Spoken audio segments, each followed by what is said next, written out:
We're in today with the GeForce 8600 GT. This is a 2007 video card with 512 megabytes of VRAM DDR2, running at 576 MHz on the core clock, 400 MHz on the memory clock, 128 bits bus width, DirectX 10, and today we're gonna pair it up with this i7 4th Gen with 4 cores and 8 threads. This is the 6th video card that I got in that GPU bundle, and today we're gonna jump in a couple of games and see how it holds. Let's go. Let's start with Dragon Age Origins. This is the game that needs to be on every GPU aside from that AGP video card. Apparently it doesn't have any options in that. In this case I got 1024 with lowest details. This is the most important thing to see how many FPS I get from this video card, because look at this, I got 100 FPS, nearly 90% load on the core of the video card.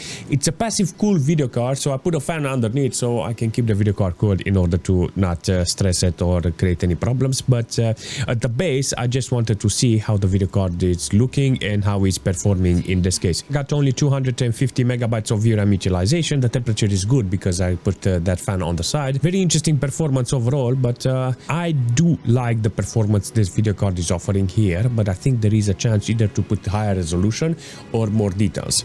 Graphical details no, anti-aliasing a little more. I have to go back in the menu in order to get more options here. Graphical details on low. I put a little more details and you can see that it's reaching 91% load. Yeah, 91% load on this occasion. I think it can go a little higher on the details, but you notice the moment you got lights and effects, see? 34 FPS, so it's not okay. So I'm gonna put it back and see if it's with the effects here down. 51. See, so with the effects, low details is okay because it's got a lot of lights, effects, and all kinds of interactions, and you'll end up with a better average. You know, if it's averaging to 50 FPS, that means it's playable and you will not feel deep in the performance. This is what I want from a video card like this. If we're jumping in Dragon Age with this video card on lowest resolution, 800 by 600 with lowest details, I'm gonna see that I got almost playable FPS, like a 40, 50, 60, 70 FPS, 260 megabytes of VRAM utilization, 90%, 91% load on the core, and in this case the gameplay, it's actually achievable. Let's see in a fight how we're doing. It's still holding 60 FPS and I like it. Look at this performance. Alright. 50, 60 FPS, in some cases 40, when you have smoke and lights and fire. He feels very retro-ish with 800 by 600 to play the game like this, seriously. Come on here, you plonker. With 800 by 600 with low details, you manage to see in a fight it is doing the job. So I like how it looks, I like how it's performing. Even low, this low resolution, it's giving me retro vibes in this case, seriously, knowing that I have a video card that is only good for this. In Need for Speed with maximum details with 1024, and apparently this game is holding its ground with this video card.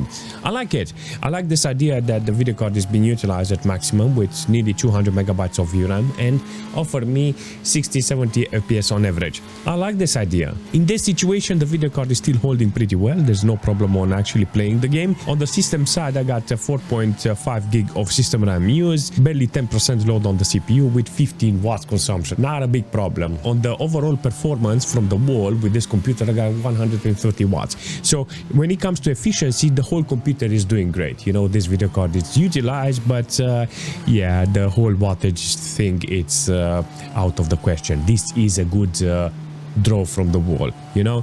This is a passive cool video card. This doesn't have any fan. I did put a fan on it because I want to keep the video card cool, and in this case it doesn't use any external power supply, so I will say 70 watts maximum draw from the PCI Express. In this situation I will say the video card is efficient, but in order to use this video card properly I have to put the right games, and in this situation this is a good game for this video card. Nothing to complain here. Look at this, good quality, RGB, nice, very square shadows. But I think I can go in advance and put more details in this case. But then I have to lower the resolution. But on 1024 with the preset on high details, you can see it looks great and it's doing a fantastic job. If we're jumping in S.T.A.L.K.E.R with this video card with 1024 with maximum details, static light, in this case you're gonna see that the video card is almost capable of delivering 60 FPS. I can do some adjustments here, maybe put it on 800 by 600 to keep maximum details. You know, the game looks fantastic. There is static light, dynamic and full dynamic light in order to get the most realistic details, but in this situation, considering what video card I have, I will say static light, it's actually okay. It's only got 500 megabytes of VRAM DDR2, so I will not say this is a fast memory. But overall performance is great with maximum load on the video card. Even with the fan on the video card, you know, put on from the side, I got 58 degrees. Trying to keep the video card as cool as possible. But it shows me that it's possible to get 50, 60, 70 FPS on average. This is what I need from this video card, seriously. In order to get playable FPS, I have to do some custom adjustment because look at it, look at the frame time. It's everywhere. 135 watts consumption. This is actually a fantastic performance. The consumption is not that high. So all in all, I will say this is a very decent performance from this video card, from this computer overall, and is doing it kind of nice, seriously. Team Fortress 1024 with maximum details. Woohoo! This is gonna be a very interesting performance. Let's see how it's holding. Maximum load on this video card, maximum load on the VRAM. You can actually see the video card is actually utilized here. 60 FPS here, 1024, maximum VRAM utilization. This is good. Oh yeah, boy.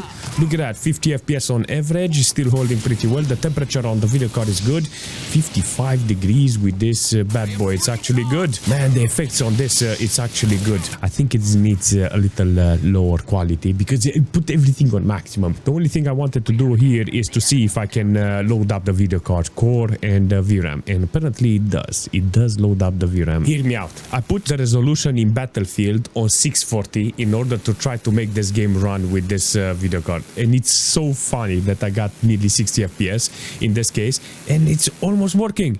And I like it. I like this idea of an old video card running like this. I'm curious if I can hold 60 FPS because this is the most important thing ever. 60 FPS in Battlefield with an 8600 GT. Look at that, 40 FPS.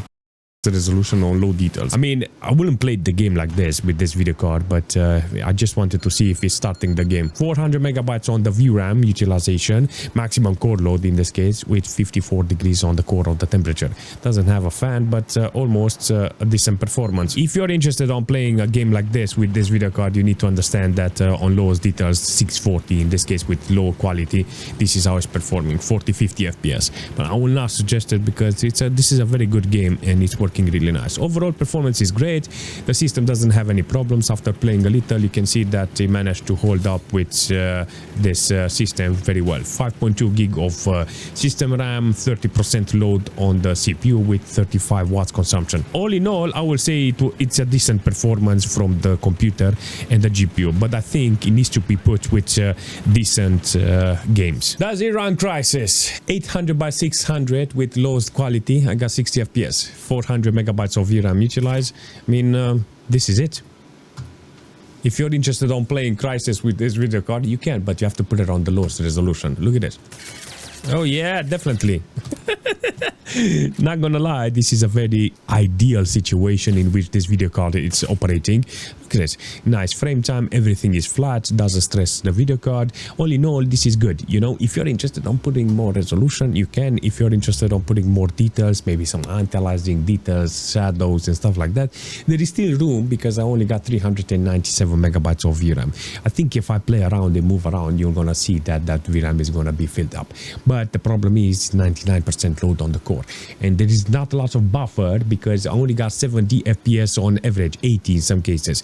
And if I put one slide on the details, you're gonna see it goes to 60, but it's gonna go below 60 FPS the moment you start fighting, driving, fumes, steams, lights and stuff like that, and it's not gonna be okay. Now I'm on 60 FPS, see, 60, 70 FPS with this amount of detail. So I will say, if you're interested on playing some old games with this video card, I think 800 by 600 and 1024 is going to be your go-to resolution. If we're jumping in Black Ops with this video card, I put 800 by 600 with lowest details in order to try to make this video card run with this game. This is a very interesting performance this video card is offering, nearly 60 FPS on average. Not gonna lie, this is one of those situations in which I can have more FPS will be ideal. 60 FPS depending on the situation I'm having. 160 megabytes of VRAM utilization, maximum core load. All in all, I will say this is an awesome performance from this video card. Look at this.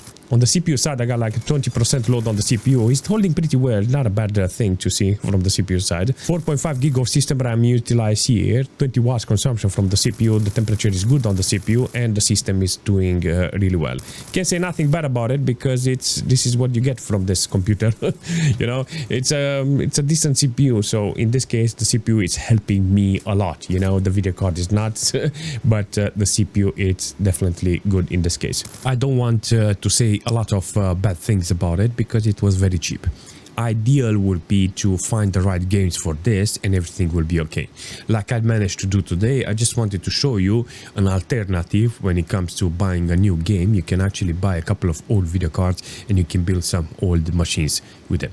You know, I think that you can put up 1 or 2 computers with that money from what you got for that game, because nowadays you can find really cheap computers overall, you know, and if you can do that, you are the winner in this case. The only thing I wanted to do is just buy the GPUs because I already got the computers, and I wanted to show you how many video cards I got, and this is one of the video cards. I mean, this is a 6th video card that I got from that bundle, and yeah, it was a very good decision. Overall, I want to say that it's ideal for old games. That's it. If you have any suggestion in the future for this video card or for the system, leave a comment and I will see you very soon.